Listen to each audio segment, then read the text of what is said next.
नमस्कार मित्रांनो, श्रावण मासातील प्रत्येक दिवस व्रतवैकल्याचा या महिन्यात सुरू केलेली उपासना दुप्पट फळ देते. म्हणून अनेक प्रकारच्या व्रताची सुरुवात या काळात केली जाते. त्यापैकीच एक असते ते म्हणजे 16 सोमवारचे व्रत. हे व्रत कठीण आहे पण खूप फलदायी आहे. त्याची सुरुवात कधी करावी, व्रत कसे करावे, पूजाविधी काय असतात याबद्दल सविस्तर जाणून घेऊ. 16 सोमवार हा तसे म्हटले तर कुळाचार नाही किंवा कुळधर्मही नाही.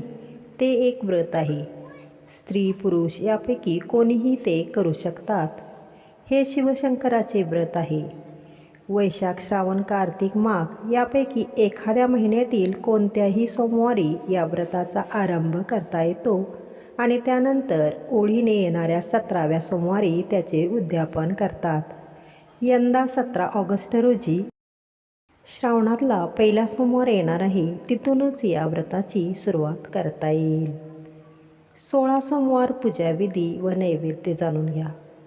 या व्रतामध्ये दर सोमवारी संकल्प करून शंकराची षोडशोपचाराने पूजा करतात. मग आणि मीठ न घातलेले पदार्थ खाल्ले तरी चालतात, पण बरीच मंडळी उपासच करतात. पूजा झाल्यावर शिवाला खडीसाखरेचा किंवा रोटल्याचा म्हणजे कणकेची जाड गूळ घातलेली पोळी नैवेद्य म्हणून अर्पण करतात. नैवेद्यापूर्वी त्याचे 3 भाग करायचे असतात. नैवेद्य दाखवल्यावर एक भाग प्रसाद म्हणून वाटायचा, एक भाग देवाला ठेवायचा आणि उरलेला तिसरा भाग व्रतकर्त्याने सेवन करायचा, अशी प्रथा आहे. 17व्या सोमवारी एखाद्या शिवालयात जाऊन व्रत करणाऱ्याने तिथे महापूजा करायची असते. त्यामध्ये सुवर्ण, चंपक, बेल, कमळ, बकुळ आणि पन्नग ही फुले आवश्यक असतात. यासाठी जो प्रसाद करावयाचा असतो त्यात 5 शेर कणिक, 1.25 शेर तूप आणि 1.25 शेर गूळ यांचे रोट करून ते गोवऱ्यावर भाजतात. त्यातील एक भाग शिवालयातील शिवापुढे ठेवतात, एक भाग सर्वांना प्रसाद म्हणून वाटतात आणि उरलेला तिसरा भाग आप्तेष्टांना भोजन प्रसंगी वाटतात. यावेळी 16 ब्राह्मण मेहुणांनाही भोजन प्रसादास बोलवायचे असते. इष्टकामनापूर्ती व्हावी यासाठी हे व्रत करण्यात येत असते. ज्यांना हे शक्य नाही ते यथाशक्ती दानधर्म आणि पुरोहिताकरवी महादेवाला अभिषेक करून घेऊ शकतात. समजा व्रत करताना काही अडचणी आल्या तर हे व्रत करणे सोपे नाही. त्यात सातत्य महत्त्वाचे असते. 16 सोमवार अर्थात 4 महिने सातत्य ठेवणे कठीण. व्रत करताना अनेक अडचणी येऊन व्रत तुटू शकते. मात्र त्याचे पालन जितके नेटाने कराल तेवढे चांगले फळ मिळते, असा अनुभव भाविक सांगतात. मात्र अडचणी काही सांगून येत नाहीत. एखाद वेळेस उपास मोडला, उपासना राहून गेली, सोयरसुतक आले किंवा स्त्रियांना मासिक धर्म आला, अशा वेळी सोमवारचा उपास करावा. मात्र तो सोमवार 16 सोमवारात न धरता त्याच्या पुढचा सोमवार धरावा. पूर्वीचे लोक तर व्रत मोडले असता पुन्हा नव्याने सोमवार व्रत सुरू करायचे. तेवढा संयम येणे अवघड असले तरी आपण उपासनेस सातत्य ठेवून 16 सोमवार व्रत नमूद केल्याप्रमाणे पूर्ण करू शकतो. जाणून घ्या 16 सोमवार व्रताची पूजा कोणत्या वेळी केली जाते. शिवपुराणानुसार 16 सोमवार व्रताची पूजा दिवसाच्या 3ऱ्या भागात म्हणजे 4 वाजण्याच्या सुमारास सुरू करावी.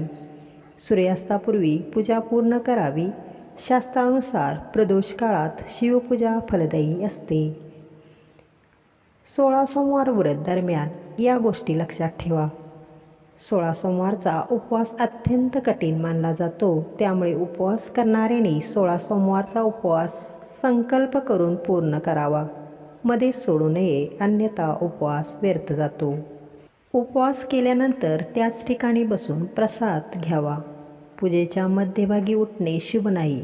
हे व्रत पाळणाऱ्यांनी ब्रह्मचर्य पाळावे. सोमवारी चुकूनही घरी तामसिक अन्न शिजवू नका. 16 सोमवार पूर्ण झाल्यावर 17व्या सोमवारी उद्यापन करावे. मंदिरात किंवा घरी विशेष पूजा आयोजित करावी. हवन करावे, ज्यामध्ये ओम नमः शिवाय मंत्राने 108 आहुती द्याव्या. 16 सोमवार व्रताची कथा वाचावी किंवा ऐकावी. पूजेच्या शेवटी शिवाची आरती करावी. महादेवाला खीर, फळे किंवा सात्विक मिठाई अर्पण करावी आणि प्रसाद म्हणून सर्वांना वाटावी.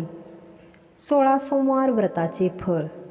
हे व्रत केल्याने दरिद्री धनवान होतो, रोगी रोगमुक्त होऊन त्याला आरोग्य प्राप्त होते, दुःखी माणसाला सुख प्राप्त होते, मनातील चिंता नाहीशी होते. असे हे व्रत रोगातून पापातून मुक्ती देणारे आहे. तसेच अनेक जण इच्छित मनोकामना पूर्ती होण्यासाठी देखील हे व्रत करतात. तुम्ही देखील हे व्रत करणार असाल तर त्याच्या तयारीला लागा. धन्यवाद. ओम नमः शिवाय.